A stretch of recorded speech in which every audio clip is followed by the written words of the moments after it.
Hi friends, welcome to my honey stories. నేను మీ Lakshmi. Mister monster 125 episode. Dad, ఏమీ మంచిగా లేదు. ఆ రాస్కల్ చాలా వియర్డ్గా బిహేవ్ చేస్తున్నాడు. ఇన్ని రోజుల నుండి వాడు కురిపించిన ప్రేమంతా ఒత్త ట్రాష్. మనం ఎలా అయినా ఇక్కడి నుంచి బయటపడాలి అని మెల్లగా చెప్పింది మోనా. అది మన వల్ల అవుతుందంటావా? చక్కగా హ్యాపీ లైఫ్ లీడ్ చేస్తూ మంచిగా బిజినెస్ చేసుకునే మనకు ఏంటి ఈ సంత? ఇప్పుడు ప్రాణాలకు కూడా గ్యారంటీ లేకుండా పోయింది అని వలవల ఏడ్చింది కళావతి. చేతులే కాదు, ఒళ్ళే కాలిపోయిందే కళ ఆంటీ. ఇప్పుడు ఏడ్చి ఏం సుఖం? మామ్, నీ శోకాలు ఆపు, ట్రై చేద్దాం. బయట పడితే చాలు, వీళ్ళ నుండి సేవ్ అయినట్లే. చూడు డాడ్, అంది మోనా. అలా పరుగులు తీసే వయసు అనుకుంటున్నావా నాది? ఈడియట్. ఏదో ఒక ప్లాన్తో బయటకు వెళ్ళాలి అని కోపంగా తన డాటర్ మీద విరుచుకుపడ్డాడు ప్రభా. ఎదవ పుషింగులిచ్చి మగాళ్ళ మీద తోలినప్పుడు నొప్పి లేదు, ఇప్పుడు తెలుస్తుంది వీడికి. ఏం చేద్దాం డాడీ అని ఆత్రంగా అడిగింది మోనా. ఉదయం చెప్తా, ఇప్పటికి ఏ యాక్షన్ చేసే ఓపిక నాకు లేదు అని బెడ్కి అడ్డంగా పడ్డాడు ప్రభాకర్.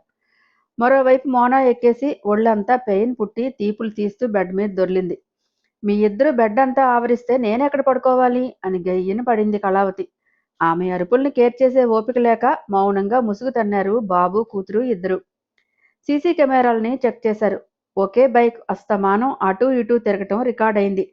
సాకేత్ జూమ్ చేసి చూశాడు. ఒకడు హెల్మెట్ పెట్టుకుని జై ఇంటి వైపే చూస్తూ వెళ్లటం రావటం చేశాడు. ఫేస్ క్యాప్చర్ అవ్వలేదు. జై బైక్ నెంబర్ క్యాప్చర్ అయిందేమో చూడు. ఈ నా కొడుకు దొరికితే చాలు, వాడు ఎక్కడ ఉందో మనకు తెలుస్తుంది అన్నాడు కోపంగా. జై 1 మంత్ ముందు వరకు వెళ్లి స్క్రోల్ చేస్తున్నాడు. ఒకసారి గేటు ముందు ఆగి మరీ చూశాడు వాడు. అప్పుడు ఫేస్ క్లియర్గా కనిపించడంతో జై ఫేస్ కనిపిస్తుంది చూడు అన్నాడు. దగ్గరకు వచ్చి లాపీ స్క్రీన్ మీద దృష్టి నిలిపాడు జై. గేటు ముందు కాసేపు తచ్చాట్లాడి సిగార్ వెలిగించి దమ్ములాగి మరీ వెళ్ళాడు వాడు. వీడియో క్లిప్పింగ్స్ నాకు పంపించు, అలాగే బైక్ నెంబర్ కూడా చూడు అని వీడియో సెండ్ చేసి బైక్ నెంబర్ చెప్పాడు సాకేత్. ఓకే, నేను చూసుకుంటా, డిన్నర్ చేసి నువ్వు రెస్ట్ తీసుకో అని ఫోన్ చేస్తూ బయటికి వెళ్ళాడు జై. సాకేత్ వెనకే వచ్చి సారథి గారి పక్కన కూర్చున్నాడు. ఏమైనా తెలిసిందా అని ప్రశ్నించారు. సార్, డైలీ ఇక్కడే తిరుగుతున్నాడు వాడు. ఒక వీడియోలో ఫేస్ కూడా కనిపించింది. గుడ్, వాడిని పట్టుకుంటే రాబర్ట్ ఎక్కడున్నాడో ఈజీగా గెస్ చేయొచ్చు మనం. మీరు త్వరపడి వాడి మీదకి వెళ్ళకండి సాకేత్. వాడంటే ఉచ్యం నీచం లేని కర్కోటకుడు. ఏమైనా చేసే తెగింపు ఉంది. మనం అలా కాదు కదా. కేర్ఫుల్గా ఉండండి. జైని నువ్వే అదుపు చేయాలి. తను ఆవేశంలో ఉన్నాడు. ఇలాంటి టైంలో చిన్న రాంగ్ స్టెప్ వేసినా భారీ మూల్యాన్ని చెల్లించాలి. ఐ కాంట్ సాకేత్ అన్నారు సారథి గారు. ప్లీజ్ మీరు టెన్షన్ పడకండి, అంతా బాగానే అవుతుంది. జైతో నేను మాట్లాడతాను కదా అన్నాడు సాకేత్. మావయ్య గారు, బావా, భోజనానికి రండి అంటూ పిలిచింది మిథున. రండి సార్, తినేసి రెస్ట్ తీసుకుందరు గాని అని లేచాడు సాకేత్. పద, జై ఏడి అంటూ శారద గారు కూడా లేచారు.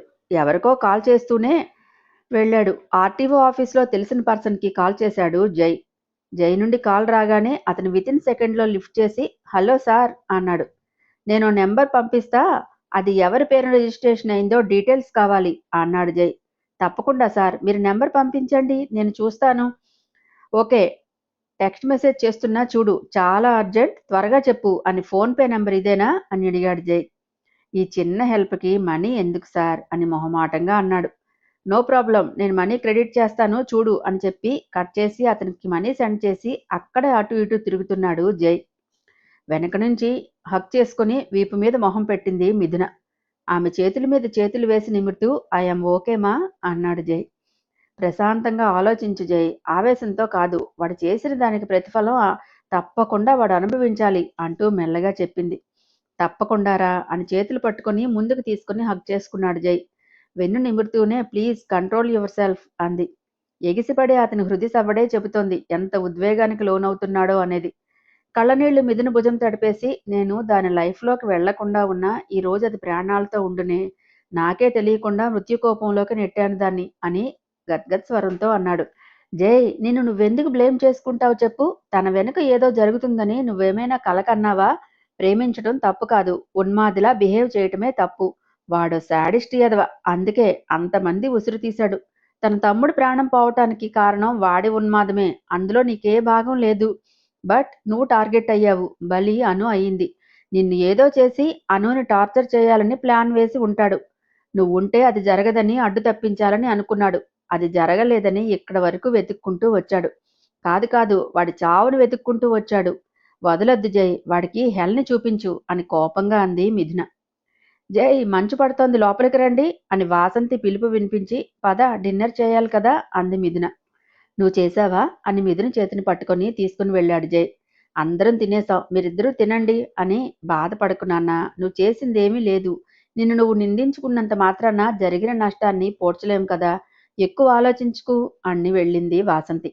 ఇద్దరూ డిన్నర్ చేసి రూమ్కి వెళ్లారు. ఎవరి ఫీలింగ్స్తోని తనకేమీ పనిలేదు, నా కర్తవ్యాన్ని నేను నిర్వర్తిస్తానన్నట్టు మరునాటి ఉదయానికి మంచు పరులను చీల్చుకుని మరీ తన వేకువ కిరణాలని పొడవు మీద ప్రసరించాడు ఆదిత్యుడు. ఉదయాన్నే లేచి తలస్నానం చేసి, శుక్రవారం కావటంతో ఇల్లంతా ధూపం వేస్తోంది మిథున. సాంబ్రాణి ధూపం వాసన నాసికకు సోకి కళ్ళు తెరిచి చూశాడు.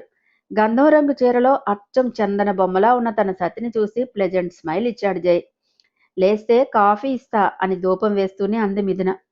సైడ్కి తిరిగి తల కింద చేయి పెట్టుకుని, బెడ్ కాఫీ ఆప్షన్ ఎగరగొట్టేశావా అని కళ్ళెగరేశాడు. అవును, బెడ్ కాఫీ తాగే ఆప్షన్ ఈ రోజు నుంచి కట్. సో బుద్ధిగా బ్రష్ చేసి వస్తే కాఫీ, లేకపోతే కషాయం చూసుకో అంటూ నవ్వింది. మామగారు వచ్చారు కదా, ధైర్యం బాగా పెరిగింది నీకు అని గుర్రగా చూశాడు. పోనీ అలాగే అనుకో, త్వరగా రా అంటూ వెళ్ళింది. ఏ పెళ్ళామైనా రుచికరమైన ముద్దిస్తుంది నిద్ర లేవగానే. నా పెళ్ళాము ఉంది, ముసలి అవ్వ, ఎప్పుడూ పూజ మడి అంటూ వేలాడుతుంది. రే జై, నీ డ్రీమ్ అన్నీ సంకనాకపోయాయిరా అంటూ పెదవి విరిచాడు. నైటు తృప్తిగా బాగానే ఆరగిస్తున్నావుగా విందు భోజనం, ఇంకా తీపులు ఎందుకో అంటూ సాగదీస్తూ వచ్చాడు సోల్గాడు. నువ్వు ఉదయాన్నే తగలడ్డావా, ఏ పని పాట లేదు నీకు, ఏంటిలా గాలి తిరుగుళ్ళు తిరుగుతున్నావు అని ఎద్దేవా చేశాడు జై. అబ్బో, ఈయనగారు కొండల్ని పిండి చేస్తున్నాడు, మరి రిషికొండ మీద ఉన్న బండలన్నీ నువ్వే చేత్తో నలిపి పొడి చేశావు కదూ అని వెక్కిరించాడు సోల్గాడు. నా బాడీకి తగ్గ పని నాకుందరా కొత్తాంగా, నీకేం ఏడ్చింది చెప్పు, ఎప్పుడూ నాకు పడి ఆడవడం తప్ప అంటూ బెడ్ దిగాడు. విశ్వాసం లేని ద్రోహి, నన్ను ఎగతాళి చేస్తావా, నా వల్లే ఈరోజు సుఖ సంసారం చేసుకుంటున్నావు, అది మర్చిపోకు అంటూ కరిచాడు సోల్గాడు. అబ్బచా, ఇదే మరి చెప్పేవాడికి వినేవాడు లోకువంటే. ఓయహే, నా డెస్టినీలో మిథు రాసిపెట్టి ఉంది, ఏం జరిగినా అది నాదే, అందుకే మేము ఒకటయ్యాం. బోడి నీ హెల్ప్ అనుకోకు అంటూ వాష్రూమ్కి వెళ్ళాడు జై. ఏరు దాటి తెప్ప తగలేయటం అంటే ఇదే అని ముక్కు చీదాడు సోల్గాడు. బ్రేక్ఫాస్ట్ చేసి ఆఫీస్కి రెడీ అయ్యారు. మా ఇంట్లో మీరు ఉండండి, బయట సెక్యూరిటీ ఉంటుంది, రెస్ట్ తీసుకోండి, మాకు బయట చాలా పనులున్నాయి అన్నాడు జై. ఇంట్లో ఉండి మేమేం చేయాలి, నేను వస్తాను అని మిడతలా ఎగిరింది మిథున. తిని కూర్చోవే అంటే నొప్పులు పోతావేంటే, ఏం తిక్కగా ఉందా అని ఉరిమి చూస్తూ, ఏమీ అవసరం లేదు, నోరు మూసుకో అన్నాడు. ఆహా, నేనుండను, కావాలంటే అత్తమ్మ ఉంటుంది, నేను వస్తాను, మధ్యాహ్నం అమ్మ వాళ్ళ దగ్గరికి వెళదాం అని మంకు పట్టింది. ఉఫో, ఇలా ఉన్నావేంటే అని విసుగ్గా చూశాడు. తనని తాను చూసుకుంటూ, ఏం బాగాలేనా, బానే రెడీ అయ్యాను కదా అంది మిథున. ఐబ్రో వేం చేస్తూ, ఏంటి సెటైరా, కొడితే మొహం పగిలిపోతుంది. పోనీలే రానివ్వు జై, ఎలాగూ మధ్యాహ్నం తన పేరెంట్స్ని కలవడానికి వెళతా అంటోంది కదా, మేమిద్దరం వెళ్తాం, మీరు వర్క్ చూసుకోండి అన్నారు సారథి గారు. మీ వల్ల ఇది ఇన్ని వేషాలు వేస్తోంది డాడ్, తిని కూర్చోవడానికి బాధేంటంట, పద చేపని తోనట్లు తోమేస్తాను అంటూ కరిచాడు. మీరంతా వెళ్ళిపోతే నేనే ఉండి ఏం చెయ్యాలి సారథి, పదండి నేను వస్తాను అంది వాసంతి. సరే పద, స్నిగ్ధని ఫ్లైట్ ఎక్కించి సాకేత్ ఎయిర్పోర్ట్ నుండి అటే వస్తాడేమో, ఈ రోజుతో ప్రాజెక్ట్ కంప్లీట్ అయిపోయింది కదా, అది హ్యాండ్ ఓవర్ చేసి తను బెంగళూరు వెళ్తాడట అన్నారు సారథి గారు. పదండి అని గంగా జాగ్రత్త అని చెప్తూనే వెళ్ళారు. జై, వాడి డీటెయిల్స్ తెలిసాయా అని అడిగాడు సారథి. ఫేక్ అడ్రస్ ఇచ్చాడు డాడ్, అలాంటి ఇల్లీగల్ పనులు చేసేవాళ్ళు ఒరిజినల్ అడ్రస్ ఇస్తారనుకోవటం మన బుద్ధి తక్కువ, మేబీ బైక్ కూడా వాడిదై ఉండదు, ఎక్కడో కొట్టేసే ఉంటాడు అంది మిథున. ఎక్కడికి పోతాడు, ఈవినింగ్లో చిక్కపోతే చూడు, నువ్వు మీ మామగారితో వెళ్ళు, నాకు వేరే వర్క్ ఉంది అన్నాడు జై. ఏం వర్క్ ఉంది అని అనుమానంగా చూసింది. చెవి దగ్గరకంటూ వచ్చి, ఒక పాప ఆఫర్ ఇచ్చింది, దాని దగ్గరికి పోతున్నా చాలా అని నడుం మీద గిచ్చి కారు ఎక్కి స్టార్ట్ చేశాడు జై. ఎంత బలుపో అని గింజుకుంటూ సారథి కారు ఎక్కింది మిథున. రాబర్ట్ హౌస్కి ఒకసారి వెళ్ళి చూద్దాం ఏం జరుగుతుందో. ఉదయం లేవటమే చాలా నీరసంగా ఉన్నట్లు యాక్షన్ మొదలుపెట్టాడు ప్రభాకర్. కాఫీ ఇస్తూ, ఏమైందండి అలా ఉన్నారు అంది కళావతి. ఏమోనే, జర్నీ వల్ల హెల్త్ బాగాలేదు అని మెల్లగా చెప్పాడు. బ్రేక్ఫాస్ట్ చేసి మెడిసిన్ వేసుకోడా అంది మోన. ఏమైంది అని గంభీరంగా ప్రశ్నించాడు అక్కడికి వచ్చిన రాబర్ట్. మా డాడీకి హెల్త్ బాగాలేదు డియర్ అని సాడ్ ఫేస్ పెట్టింది మోన. డాక్టర్ని పిలిపిస్తానులే అని బయటకు వెళ్ళి తన మనుషుల దగ్గరికి వెళ్ళాడు రాబర్ట్.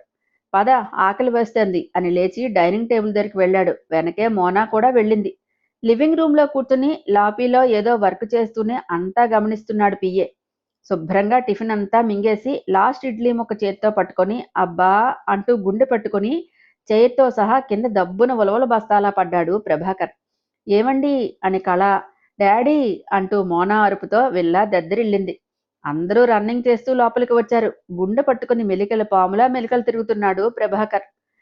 జై క్యాబిన్లో ఇంటర్కమ్ రింగ్ అయింది. లిఫ్ట్ చేయగానే సార్, ఎవరో పర్సన్ మీతో అర్జెంట్ మ్యాటర్ చెప్పాలంటున్నాడు, కలపమంటారా అని అడిగింది రిసెప్షనిస్ట్. తను ఉన్న సిచ్యువేషన్లో ఇలా ప్రతి కాల్ అవసరమే కావటంతో ఆలస్యం చేయకుండా కలుపు అన్నాడు జై. ఓకే సార్ అని కాల్ కలిపిందామె. హూ ఇస్ దిస్ అని పొలైట్గా అడిగాడు జై. నేను ఎవరనే ఇన్ఫర్మేషన్ కంటే మీకు చాలా ఇంపార్టెంట్ మ్యాటర్ చెప్పాలని కాల్ చేశాను.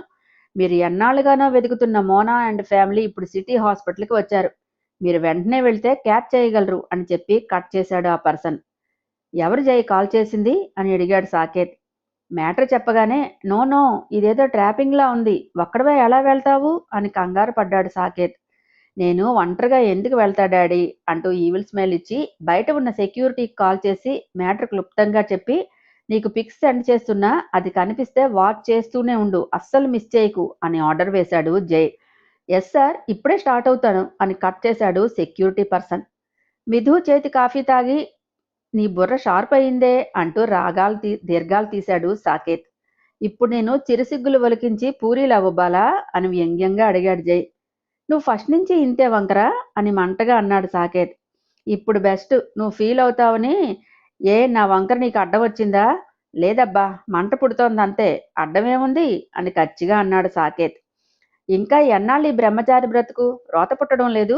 ఇంకో 2 ఏళ్ళు ఆగితే నా కూతురు కూడా వెక్కిరిస్తుంది చూసుకో అంటూ నవ్వాడు.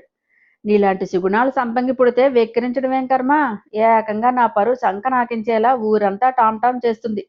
జీన్స్ అబ్బా ఎవ్వరూ మార్చలేరు. అందుకే వచ్చే మాఘమాసంలో లగ్నాలున్నాయి. ఆ 3 ముళ్ళు వేసేయి. నువ్వు ఇలా బ్యాచిలర్ లైఫ్ ఎంజాయ్ చేస్తుంటే నాకు కుళ్ళు వచ్చేస్తుంది అన్నాడు జై. పరమ చుప్పనాతి అంటూ పళ్ళు నూరుకున్నాడు సాకేత్.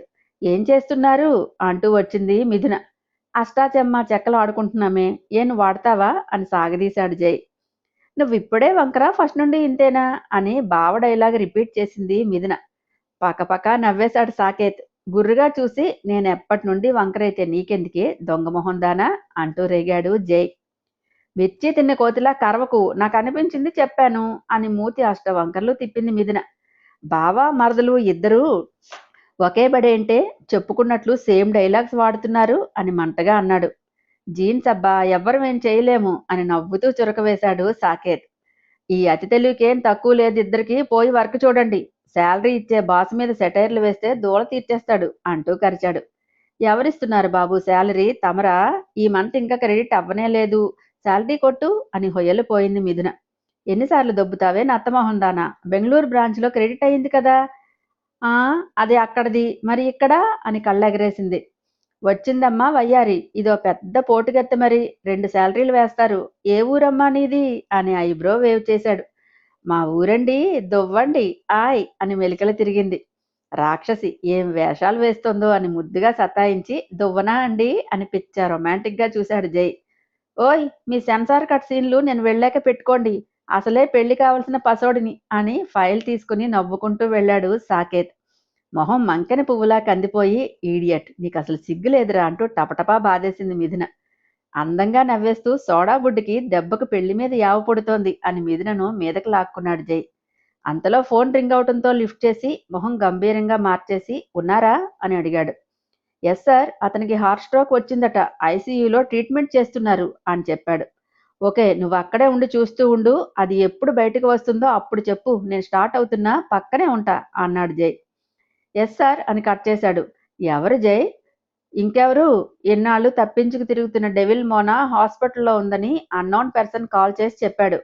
ఏదైనా మ్యాప్ ఏమో అని మన మనిషిని పంపాను. దాని బాబుకి హార్ట్ స్ట్రోక్ వచ్చిందట, హాస్పిటల్లో ఉందని చెప్తున్నాడు. అంత పని కట్టుకుని నీకు కాల్ చేసి చెప్పిన పర్సన్ ఎవరు? దాన్ని వెతుకుతున్నట్లు వాళ్ళకెలా తెలిసింది జై? ఒకసారి ఆలోచించు, చుట్టూ ప్రమాదాలే పొంచి ఉన్నాయి. ఏమరపాటుగా ఉంటే డేంజర్లో పడతాము అంది మిథున. మనం కాస్త వెనక్కి వెళదాం రండి. చైర్తో సహా పడిన ప్రభాకర్ను లేపి ఎత్తుకుని లోపలికి తీసుకెళ్లబోతుంటే అదేంటి అటు తీసుకెళ్తారు? హాస్పిటల్‌కి వెళ్ళకపోతే మా డాడ్‌కి ప్రమాదం. హార్ట్ స్ట్రోక్ వచ్చింది అని బిగ్గరగా అరిచింది మోన.